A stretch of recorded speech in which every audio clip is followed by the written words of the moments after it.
Assalamualaikum warahmatullahi wabarakatuh. Hai semuanya, perkenalkan nama saya Hernawati NIM 8605399223.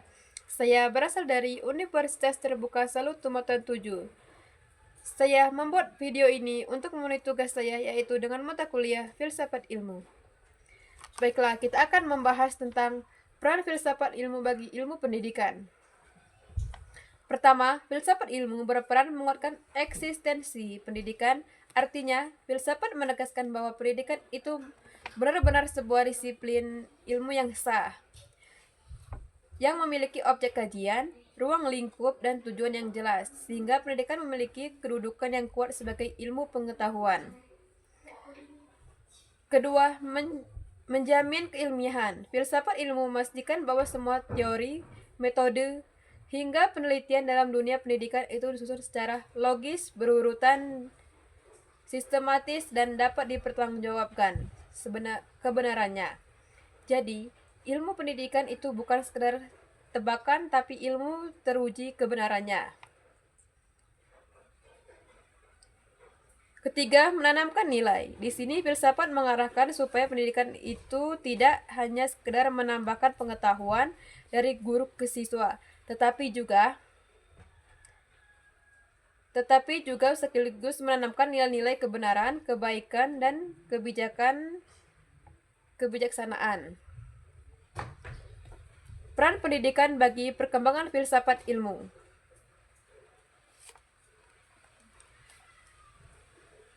Wadah penerapan. Hubungan ini bersifat timbal balik yang teman-teman. Kalau filsafat menguatkan pendidikan, maka pendidikan pun berperan bagi filsafat. Yang pertama adalah dibagi wadah penerapan pendidikan menjadi tempat nyata di mana gagasan, teori, dan pemikiran filsafat diuji, cobakan, dan diterapkan dalam kehidupan sehari-hari. Sumber pengembangan. Sumber pengembangan melalui proses pendidikan seringkali muncul pertanyaan-pertanyaan baru, masalah-masalah baru, dan pemikiran kritis baru. Hal-hal inilah yang mendorong filsafat ilmu untuk terus berkembang, diperbarui, dan tidak berhenti pada satu pemikiran saja.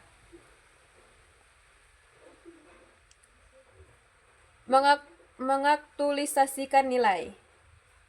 Artinya pendidikan mewujudkan nilai-nilai dan ideas pemikiran filsafat ilmu tidak berhenti pada satu pemikiran saja. Mengaktualisasikan nilai. Artinya pendidikan mewujudkan nilai-nilai dan ideas pemikiran filsafat itu menjadi kenyataan hidup yang nyata, yang maknanya bagi kemajuan manusia dan masyarakat. Filsafat ilmu sebagai pisau analisis pendidikan. Filsafat ilmu sering disebut juga sebagai pisau analisis.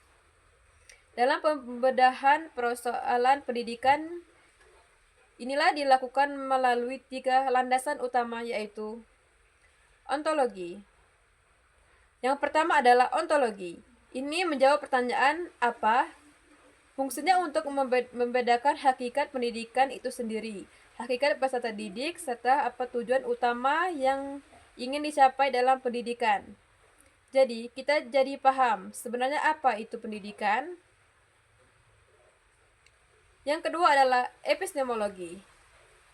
Ini menjawab pertanyaan bagaimana fungsinya menganalisis cara, metode, dan proses tempat untuk memperoleh, menyampaikan, dan mengembangkan pengetahuan agar benar dan efektif diterima oleh siswa. Jadi pembahas cara mendidiknya. Yang ketiga adalah aksiologi. Ini menjawab pertanyaan untuk apa? Fungsinya menilai manfaat, kegunaan, dan nilai kebaikan dari setiap kebijakan atau tindakan pendidikan. Jadi, kita tahu untuk apa pendidikan itu dilaksanakan dan apa gunanya bagi manusia. Contoh konkret penerapan. Contohnya di kurikulum Merdeka. Secara ontologi, tujuan fokus pada pengembangan karakter dan kompetensi siswa. Secara epistemologi, metodenya berubah menjadi pembelajaran aktif dan berpusat pada siswa.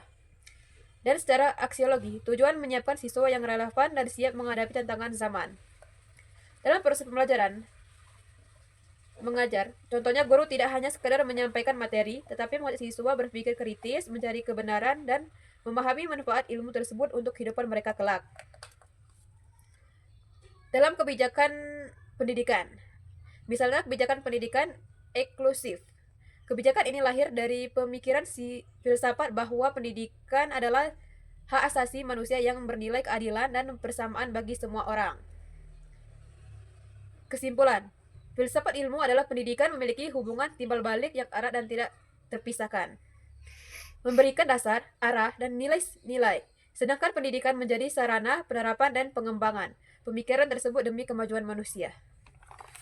Mohon maaf jika ada kesalahan dan keliruan dalam memaparkan materi ini. Saya ucapkan terima kasih. Saya akhiri, wabillahi taufiq wal hidayah. Wassalamualaikum warahmatullahi wabarakatuh.